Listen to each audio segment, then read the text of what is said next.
Welcome to Deeply Disturbing Things. The podcast. I'm Macy. And I'm Naomi. And we're two anxious counselors who like to talk about deeply disturbing things. Join us. Hi. I'm super happy to be here right now. It took me an hour to drive home. That's intense. That's why I'm not at your house today. Because I know, normally we'd be in person. Well, there was a lovely snow this afternoon, nice light. But then it stopped snowing and it all got compressed into an ice skating rink. And the whole town is now an ice skating rink. Yeah, I'm glad you made it back. I barely used my accelerator to drive home. The natural pull of the transmission was as fast as I was going almost the entire way home. Does your car do okay in the snow? Yeah, I mean, that's why I love it. And that's why I drive an almost 20-year-old car, because they don't make it anymore. And it's so good in the ice and snow. I love my Subaru, or my Snowcat, I like to call it. They just do better. Yeah, mine's all-wheel drive too. And it is my Jade Dragon. Yeah, see, good cars have good nicknames. And it'll be even better when I get my new winter tires on. Oh, yeah. So I went to get my winter tires on a couple weeks ago, and I waited for a couple hours, at the Les Schwab's. And finally they came out and said, so you want us to take your winter tires off and put your summer tires on? I was like, what? Wait, have I been driving on my super expensive winter tires all summer? I did that this year and I'm mad about it, but obviously not mad enough to go to Les Schwab before winter. Well, they're like, well, now you need new winter tires. So that's why I'm just not going to Les Schwab until I take them off for spring again. I think I was like, liars. I was having a COVID brain moment. I must have, because I remember taking my winter tires out of the garage. And then apparently I wasn't. I was bringing my summer tires out of the garage and I put them back. So talking about COVID brain and cars, I brought my summer tires out and then I probably just put them back and never went and changed them. I thought I did. Never got it actually done. Well, yeah. I thought I did though. Isn't that bizarre? Okay, so I got a notice like, hey, your tabs are expired. And I was like, what? And I went and looked and they expired in June. I've been driving around with expired tabs. But it's because during COVID, because I wasn't driving very much, like the first year COVID happened.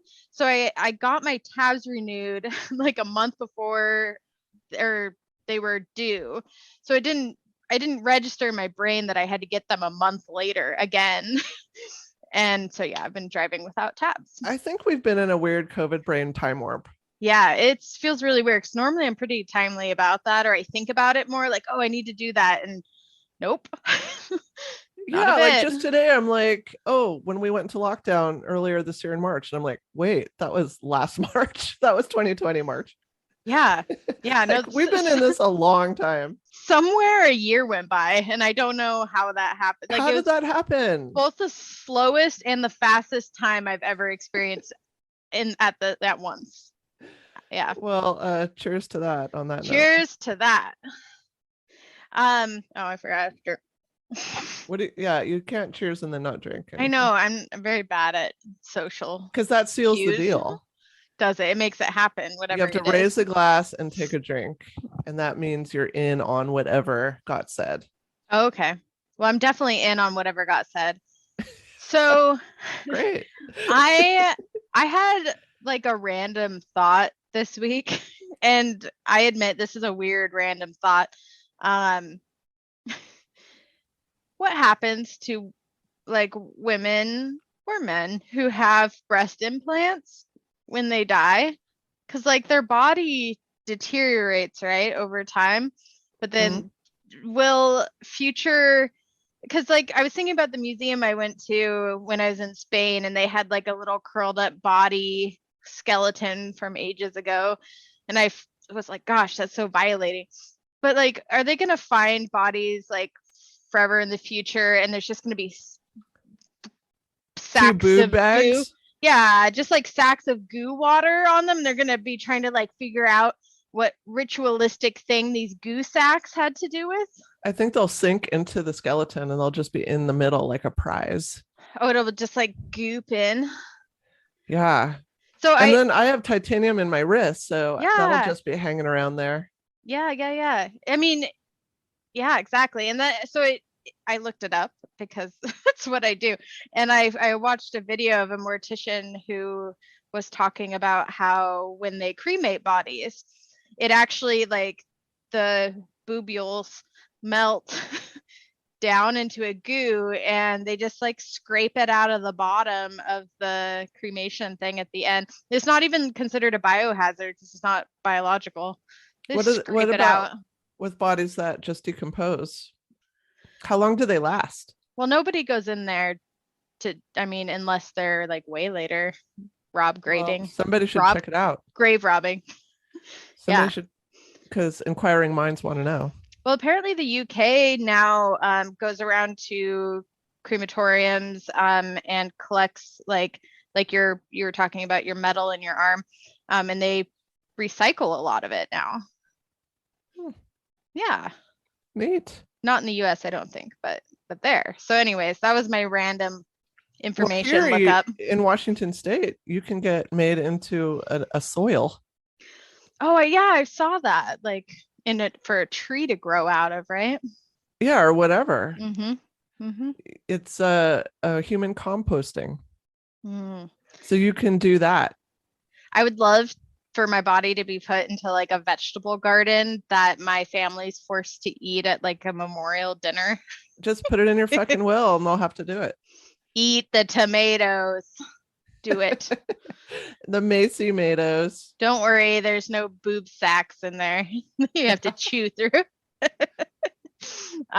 Yeah. So anyways, for all this, we do these check-ins now during the week. I kind of thought I'd have less things to talk about at the beginning, but it seems like we just keep We talking. still have the chit chat. Yeah. Well, you get to go first. Yay. I know. I figured you'd like that. I'm going to share with you bloating whales. Oh, good. Those are a very interesting thing. Let me put on my glasses, actually. Okay. I actually have an eye appointment for the first time in my life. Ever? Yeah, like an eye doctor, like going to the doctor. Yeah, like why are you wearing glasses? My eyes fixed. Did you these aren't even real glasses. These are, readers from Target. I'm gonna go get like a actual prescription and actual glasses. I feel like I have to do that after because I had the LASIK 3 years ago, but I have an eye floaty now and shit's getting weird. Yeah, I'm glad that's scary. All right, back to exploding whales. Yes. How did we venture so far? Oh my God, my glasses are like not helping me today for some reason. They're making it worse. Okay, so they're not prescription. Well, they're like dirty as fuck. I didn't even know that. What? That these weren't prescription? Well, like why you're still squinting whenever you wear your glasses makes sense now. Well, Stella puts them on a lot, so they have a lot of toddler hand grubbies. Gooey fingers. And then I drop them on the floor 20 times a day. You know how it is. The usual. On a clear November day in 1970 in Florence, Oregon, so this is a Pacific Northwest story, the state highway engineers lit 20 cases of dynamite so that they could blow up a 45-foot, 8-ton dead sperm whale that had washed up on the beach 3 days before. And the whale had started to rot and it was getting pretty stinky and they didn't really know what to do with it. Rotting flesh smell is not pleasant.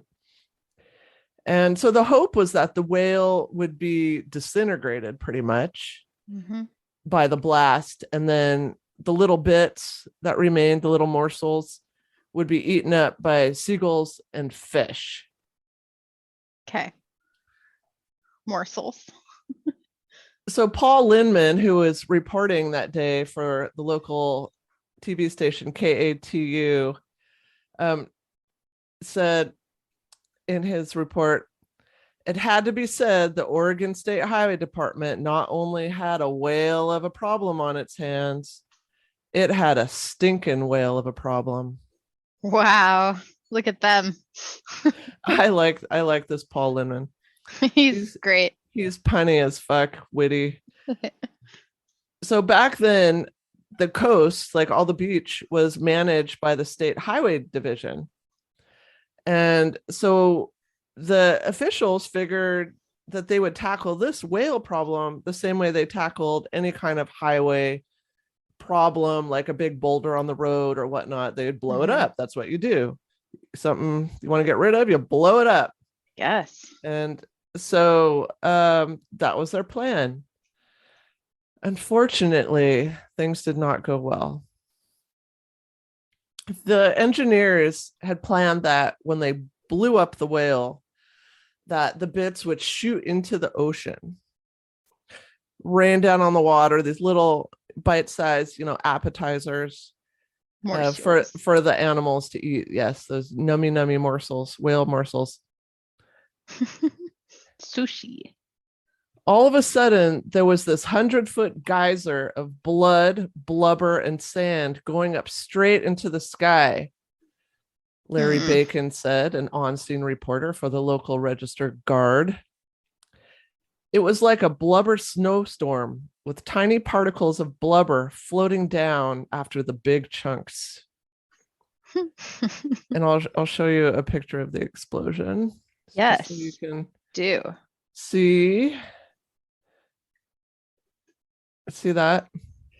Oh yeah. So it's like a big blast, like huge blast. Yeah. So it's sand colored, but do you see how it's also red colored? Yeah, and I see chunks. You don't want to see chunks. Yes, exactly. There's chunks. Never a good sign. So there was about 75 spectators and reporters that had come out to watch. This is a big show. It's a small local coastal town. Yeah, and they're getting some big publicity from this too, I'm sure. And it's going to be like a big kaboom. And so, families are coming out with like their lawn chairs and they're set up to watch this, kind of like a fireworks show. It's a family-friendly event. Yeah, it's like every parade I've ever been drugged to by my family. So the engineers, moved people back for safety. So everybody's watching from about a quarter mile away. And then the blubber, the blood, the sand, this geyser blasted straight up into the sky. And then there was the horrible realization by the onlookers that what goes up must come down on them. Yeah, it's like in hockey, there's certain seats that you might get pegged in the face with a hockey puck. Or, if you go to SeaWorld, you're going to get, if you're in the splash zone, you're going to get in the splash zone. So they were in the splash zone for chunks. In roller derby, we had the crash zone right up next to the track. You could sit there and you might have somebody fall in your lap. You might have me barrel roll into your face. I've done that before, and into a table as well. So people at first were like, yay, excited, laughing, woo, when it went off. And then there was like this pause of silence. And then all of a sudden people start screaming. They start running for their lives. But you can't really run from stinky blubber rain. No, no. One chunk of the airborne blubber was so big it flattened a car a quarter mile away. Whoa, that's dangerous. Right. So there were like the bits, the dust, the blubber, sand blubber dust. But then there was also like some pretty big chunks that were flying around. The worst part, according to Bacon, was the smell.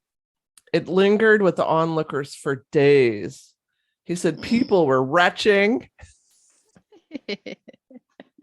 It stuck to your clothes and everything, he said.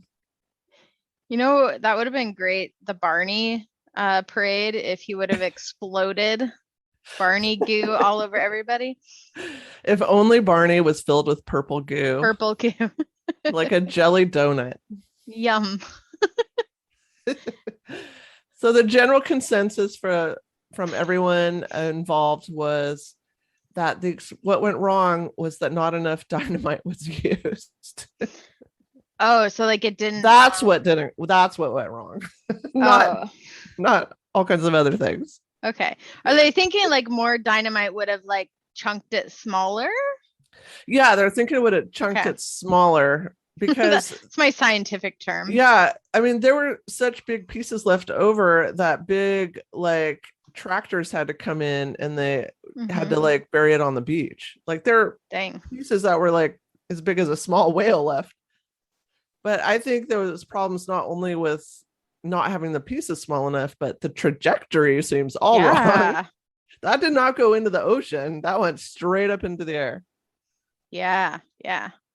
I mean, maybe some birds, some beards swooped in and ate some sushi on the fly. But they didn't. Midair, up high where no one could see. No, the reporter said like the whole plan was that the seagulls would come in. They said after this happened, like there was no animals in sight. Well, it could have very well killed them in the air as well. A little whale shrapnel taking out some gulls. Shrapnel, yeah.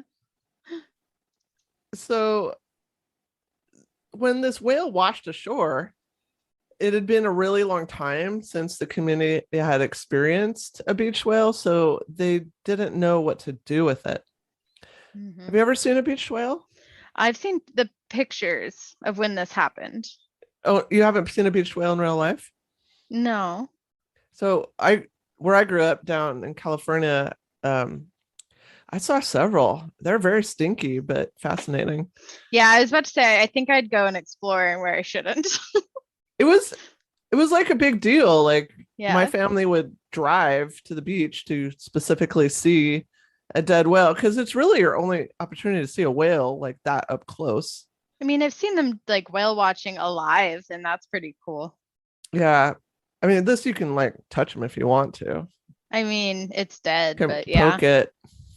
Is that kind of like the boob jobs too? Like after they're dead, you can poke it. Poke it. Is that the connection? Have you ever poked a silicone boob? I haven't. I've thought about what it might feel like, but I don't know. I've poked some before when I've had friends get them. Yeah. Oh, I definitely would. Yeah, if I had the opportunity. What does that feel like? What does it feel like? Can you describe it to me? Is it like a whale? Is it a whale blubber? You know how natural boobs like have a lot of lumps and stuff in there going on? It's not like that. It's like more uniform. Weird. So when the dynamite detonated, so this cloud of sand and blood and whale poofed up into the air. Poof. And this is a fun family day out, like I mentioned. People are eating picnics. Their picnic basket. Yes, it was a lovely day. So reporter for the K2, Linman, and there was a cameraman filming all this. So they captured this whole thing, and it's the most amazing video, and I'll post it on our Facebook group. It's really incredible to see all this happen. And so there's that moment, like I said, where the people just realize that all that stuff is about to rain down on them. Like they're like, yay, watch it go up. And then it's like, oh shit. It's the calm before the storm. They know what's going to happen, but their brain isn't processing it quick enough. Yeah. So one woman can be heard like off the side of the camera saying, here come pieces of whale. Gross. They didn't, I mean, what did they expect? They thought they were far enough away, I guess, but yeah, and it was supposed to go into the ocean. Like that was the whole thing. It was going to be blasted into the ocean. And so you can hear these bits like landing, like the sound of these like moist bits, chunks squelching. Know what it sounds like. Yeah. I mean, just think about like a bunch of fish, like giant fish landing everywhere, wet fish. Okay, this is some cloudy with a chance of meatballs level stuff. So everyone that was there ended up being covered with small particles of dead, stinky, rotten whale. I mean, what would you have done, Macy, if you'd been there? I want to know. Gone home and showered immediately.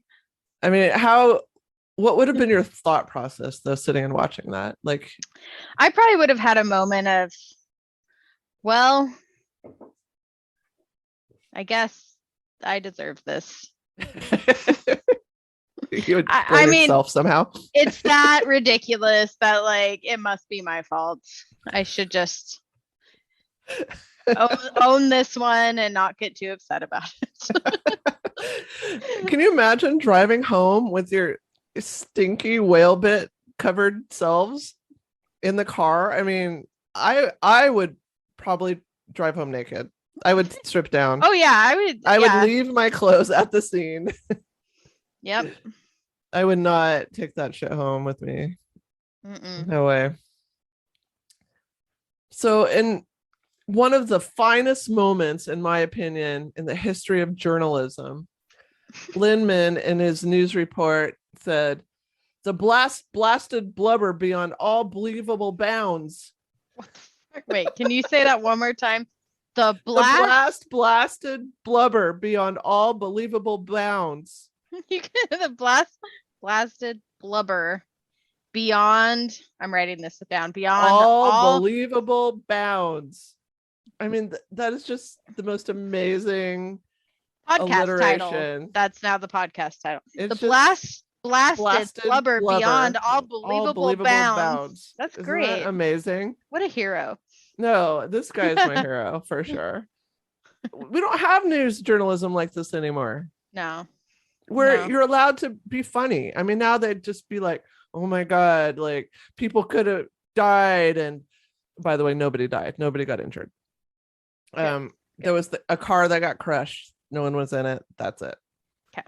I just feel like we've lost that ability somehow to just like make fun of shit that's funny. Like we're not allowed to laugh at stuff. Yeah, I think there's a general like I don't know, take things seriously. I'm a fairly serious person, but I think you need to be able to laugh at stuff. Yeah, it's like you have to really censor yourself now. And like, oh my gosh, like what will be the consequences of saying this or that, you know? Mm-hmm. And I think that was more of, I mean, it's the 70s. Yeah. The swinging 70s. I mean, at that time, they probably, I don't know, maybe because nobody died. So that's nobody died. Could you imagine though if he made light of it and someone had died and then it'd be like, he's over here making fun of whale deaths? Well, he was there, so he knew nobody died. Yeah. Okay. Whale deaths. Death by whale blubber chunks. Yeah. That would like talk about a way to go. That would suck to have like put that on my tombstone. Death by blubber. I used to always, think, well, I still do, about like more preferable ways to die than others. Yeah. And I somehow, when I was younger, like teenager, I used to think like dying by a shark attack would be a more preferable way to go. Why? That's terrifying. I don't know. I thought it would make me one with the sea, one with the ocean, which I grew up by the beach. So I somehow felt like that would be a spiritual reckoning somehow. A way to go back into the belly of the beast. Exactly. Circle of life, yo. Wow. I mean, I think like fire would be the worst. Fire would be fucking awful. I would not like that. We've established fire would be terrible. Mm-hmm. I mean, I don't know. I think all of it would freezing would be pretty good. I mean, dying in my sleep. Hey, obviously. Number one, I think. Yeah. Yep. Or aneurysms, like you don't even know. You're just bam. Mm-hmm. That's it. Lights out. Yeah. If I'm like really old and feeble, if a family member wants to, smother me with a pillow, that's fine too. I'm okay with that. But I'd be like looking with my eyes, like I see you. I'd be like, I knew this time has come. Way back when the whale blubber fell, I saw it in the sky. My future was writ. Last year was the 50th anniversary of this event. Wow, that's a long time. And so the location there was named Exploding Whale Park. So the people that live in Florence, Oregon, like they've embraced this. It's cute. They get it. And Mhm. they plan to try to do an annual event where They explode all something. things exploding whales are celebrated. I want That's to go cool. there. That sounds fun. I think I've driven through there. I don't think I've stopped. Where is it again? Florence, Oregon. I don't know. I don't think I have. Because I've driven all like down the whole coast a few times. Mm-hmm. So next time they have the annual event, I would go there for that. Like that would be really fun. Mm-hmm. I would wear my whale hat, dress in a whale blubber dress like Lady Gaga. Wait, is that look exists somewhere? Can I look that up? Well, she wore that meat dress that time to some big award ceremony. I haven't seen it. I'd have to look it up. Oh, it's a dress like with it's meat, raw meat draped all over it. Oh, that sounds gross. Okay. But you could turn that into like whale blubber. Yeah, absolutely. You've never seen the meat dress? No, I'm not cool. Here, I got a picture queued up. I'll show you real quick. All right. Because you need to see the meat dress. I mean, it was actual meat. I think it was real meat. I mean, she's just kind of a poser if it's not real meat, right? Here, look at this real meat. Okay. Real meat. I'm gonna look at your real meat now. Ew. It says meat dress. Oh, it looks like prosciutto or something because it's kind of thin and meat, like fatty. Yeah, I mean, it looks real to me. Look, it's got like a little meat boots to match. Boots? Meat boots. Meat boots. Little meat leotard. Little meat boots. Meat skirt. Little meat bustier. Well, I mean, you only want to wear a meat dress for a short period of time. I feel like this has a short shelf life. You don't want to go to the after party in this. It's going to start to stink, I think. I feel like those meat boots would feel nice to walk in, all squishy. You want some après ski meat boots? Meat boots? You can wear them longer in the snow, actually. Yeah. Yeah. Well, that's my topic. That's great. Floating whales. Awesome. So my topic I got while I was I'm reading a book which is very good by now my brain's gonna go blank. Nesbo? Nesbo is his last name. Joe Nesbo. But it's the Harry Hole series. If you like detective books, it's actually quite good. They're I believe Norwegian and then translated over. I love detective books. Oh, you would love this. Why did my background change? That's weird. Oh, you're exposed. I can see what's behind you. I know, my other one's gone. Okay, anyways. And so very good books. And I was reading it and there was a part in there where they're going through kind of this murder area that they found. And he talks about the origins of I think they call that a crime scene. Thank you. That's I've drank my whole beer already. The murder area, the area where the murder occurred. I get you. I'm picking up what you're putting down. Where the meat boots landed. they talked about and called it a deadline. And he mentioned the origins of the word deadline. And I had never known this at all. Wait, it's related to crime? You don't know where it comes from? No, I've never really considered the meaning of that word. I've just always associated it with time management. Yeah, so most people lack of or having it. It's kind of a very modern cultural thing, of like having something due at a certain time, right? Like yes. So it's really used a lot. It's used all the time. I've had employers use it. I use it. Like I use it all the fucking time. Should I not? You're gonna think a little bit differently Oh about my this God, I after love this. I know, and that's why you can Woke borrow this me book. up, Macy. I'm gonna wake you the F up, put you in some meat boots. See how that feels. Is Meat Boots going to be the name of our podcast? I think it should be. It's written down. I already wrote it. So that's kind of what we're used to it. The actual first earliest known use of the word deadline in the Oxford English Dictionary is in reference to a fishing line with a weight on it that prevents it from moving. Ah, okay. So that's kind of the first reference. Yes. Okay. In the 1900s, then it was kind of used in the printing industry as the boundary line for a printing press, the deadline. Oh, right? Where you go out of your bounds. Yeah, exactly. Okay. So there was another way that this was used, and this was back during the Civil War at the Andersonville prison. Oh my God, Andersonville. Yes. Why are we coming back to this? Right? Okay. This was such a big part of my life when I was in 5th grade. I read that book in 5th grade. Did you? Cover, and really? It was intense. So is this kind of weird flashing back to this topic? Well, it's just, it feels significant for some reason. Oh yeah. I don't know why. So significant. So Andersonville Prison was a Confederate prisoner of war camp that was built in 1864 to hold captured Union soldiers. It was commanded by Captain Henry Weirs. The conditions in the prison were known to be really, really bad.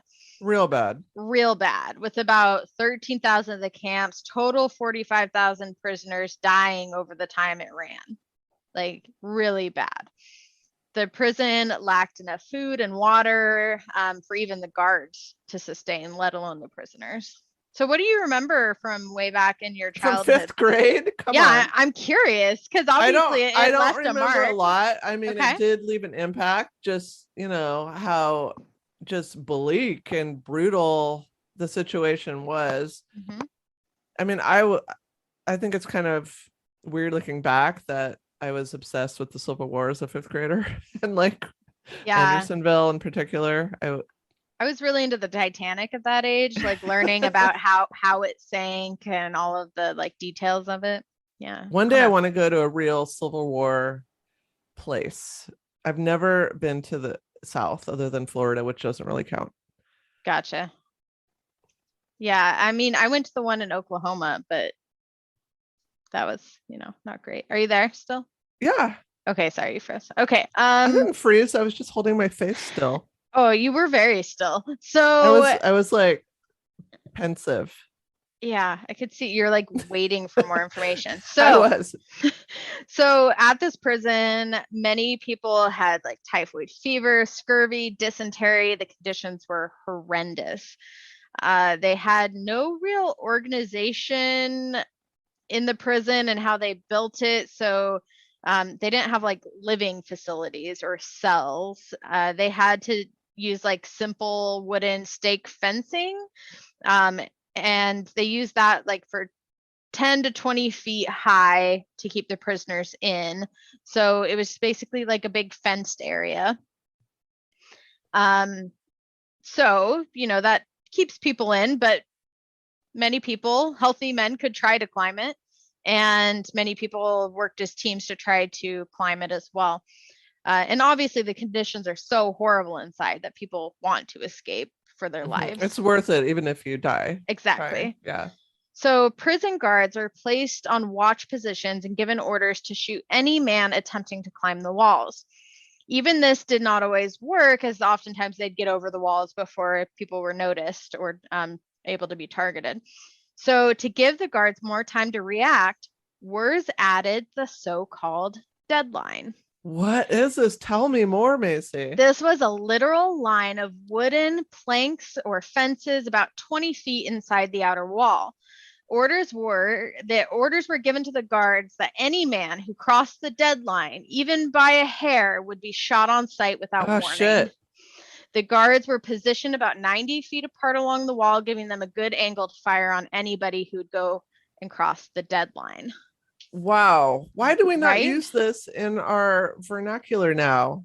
I know. Isn't that weird? Yes. It's really So weird. when I tell people to meet a deadline, I'm basically saying I'm you gonna turn in shoot your you. paperwork or you die. Yes. And then, I mean, it's not That's like so it's extreme. and it's not like it's that hard, but it just I mean, it makes, I don't know, like language. It's literally the word dead in it, and we don't question it. We It's don't just, think about it. no, I've it's never just the thought about word. it. I feel like I want to smack myself in the head right Like, now. obviously, dead. Dead. Okay, I should have dead. thought about this. What does this mean? A deadline. So it's like a threat against somebody's life every time I'm like, And okay, our it's deadline is EOB Friday. and it's a specific measurement taken by the system, by the controlling authority, to build in a system where they can entrap people who try to leave. So, Oh so it's 20 feet. yeah. And like a deadline at work is a system made expectation. And if you don't meet it, there's consequences. Like it literally means the same thing, It except for means you don't get exact same shot. thing. Yeah. Maybe you But don't get shot. you could get fired, which Yes. could mean, it's financially detrimental to you. And it could feel like a life and death situation. So Andersonville prison was liberated in May 1865, and that's really only when the conditions became more clear. As the prison commander, Wirz received most of the blame, and angry Americans wanted justice for those in the prison. Wirz was tried and charged with war crimes, sentenced to death, and hanged. Despite this, Wirz's responsibility for the prison's despicable state is still questioned overall, though, because really he wasn't getting food and supplies being sent in. So like it was a good way to put the blame on somebody as well as not making it a bigger thing. And it's South Carolina, right? Yeah. And it it also affected his own men.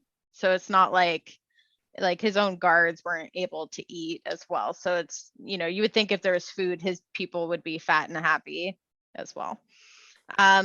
Okay, so regardless, the deadline in Wirz's prison became infamous. The term was used loosely until the 1920s when it began to be, when it started being used more in the US media industry to refer to a time when a writer must complete a story for publication. How did that shift happen? That's so interesting. So yeah, I mean, it just kind of uselessly got used. I mean, how is it like actual got, life and death to a work situation? Well, and I think because it was so infamous, the deadline, it was in their brains, and then and people were using it loosely, and then all of a sudden somebody is like, oh yeah, this deadline that got put in front of me, and then it got picked up. Somebody picked it up. The US media. I'm never apparently. using this word at work again. I know, it's so tragic. What can we replace it with? Due date. Due date. It's a date it's due. There's no death in it at all, actually. Let's take the death out of work, please.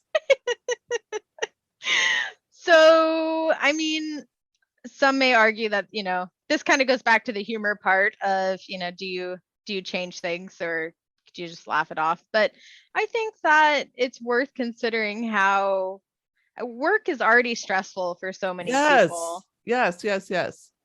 Just like, so I worked at a place before where, and working in mental health, there was a suicide, and they did a death review. And it's like, okay, how can we help the person feel supported, that like we're here to help them get through this grief and loss, and not just like, we're going to review the death and what you did wrong to make sure, you didn't miss any steps and we're not liable. Yeah, people are already worried that they're being scrutinized endlessly. So let's not hold them to a deadline. God, let's not use that word anymore. Let's give them a due date. Well, I mean, the fact that we're using something associated with life and death for a work situation, I think speaks like at a deeper level to the problems with today's work ethic that is based on values that and roots that may not be our own, but we're held to it. Like this 5-day work week, like where did that even come from? Yeah, this should be valid, as important to you. This should be more important to you than your family. Wait, really? Why? That's actually probably not true. That's not true. Yes. Family comes first, safety comes first, at least so, yeah. for me. Yeah. And that's where I think, generationally, even culturally, like, where are these things we're picking up? Like, we need to question why and continue to reassess. Yes. So there's an social media movement, there's a hashtag called Rest is Resistance. And this, to my understanding, was started by a Black lady. And it was all about how her people with roots in slavery, where you didn't have a choice but to work, and how they became indoctrinated into, well, you're Black, you need to work twice as hard to prove yourself, and how that's manifested into a lot of well-being issues. And so the act of just rest in itself is a resistance statement. But what has happened is that hashtag has been picked up by a lot of white people. I see that because I followed the hashtag, and it's used by like a white, young hot chick doing yoga on the beach. Rest is resistance. And so the founder of this movement has really spoken out, like, that is not, like, now you're appropriating a movement that has nothing to do with you. Like, you have never had the experience of not having the opportunity to rest for so many reasons, generational reasons of historical trauma and oppression. And so I just want to say that if you're using that hashtag rest is resistance, and you know who you are, if you shouldn't be using it, quit it. Stop it. Just stop. If you're sitting in Starbucks trying to take a selfie of you reading a book and you want to hashtag it rest is resistance, think about whether that's your hashtag to use or not. Next time you want to tell your employees about a deadline, think about, are you going to really threaten their life? I'm never using it again. I'm seriously not going to. It's going to be like when I got rid of the word guys in my vocabulary. Hey, guys. Like, because so many people were so offended by that. I'm like, I'm not saying it anymore. And I've been really good. I think I've slipped up a couple times, but overall, I mean, it's habits. We can change our habits if we put some intention to it. Well, if we understand the impact. A habit since the Civil War. I'm horrified. It gets used all the time. I used that word probably yesterday, I think, at work. Got to make sure to have it in by the deadline. Yes, I think one of my staff was like, when do you want this in? And I'm like, how about we set the deadline at end of day Friday? I swear to God, I said that yesterday. How about if you miss this by a hair, I shoot you? I shoot you. Yeah, I shoot that's you basically what I'm saying. Because I'm forcing you to be in unworkable conditions, and you're in a horrible, you're starving, have dysentery, and I'm going to shoot you. I hate how disconnected we get from our past. Like, we have to stay connected to history. Like, I think constant history lessons should be a part of everybody's life. I love that. That's basically what we're doing. Is like, oh my God, are we doing? You mean us? We're doing this? Well, that's literally what we do. Is we find something that's meaningful. Well, I mean, not always, but like exploding whales is meaningful, Macy. I know you did that one topic though. Are we bringing up? We're bringing that up again. The Billy Whack monster. Yeah. I have apologized profusely, and it will never happen again. I didn't feel educated on that day, but we step into things like, again, I love how organic it can be. I had no idea for a topic until yesterday when I was reading, and I learned something new, and that was exciting, and then I explored it more, and then I get to share it, so it's fun.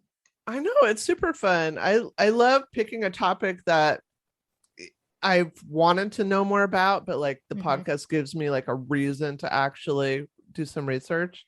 Yeah, I hope it like inspires other people too to, I mean, even if you don't do your own research on stuff, because life gets busy, but like, I don't know, listen to ours and, question if you want to say deadline as much, or go watch a whale get blown up. Spice it up. You choose. Yeah. All right. Well, the book that I'm reading, it's called The Snowman, Harry Hole series, really great. You should read it. What's the book about again? By Joe Nesbo. Well, it's like he's a murder investigator. Very like psychological murder mystery. Okay. Very good. Very You recommend it? Yeah, I've read every Joe Nesbo book and they're very good. Are they all murder mysteries?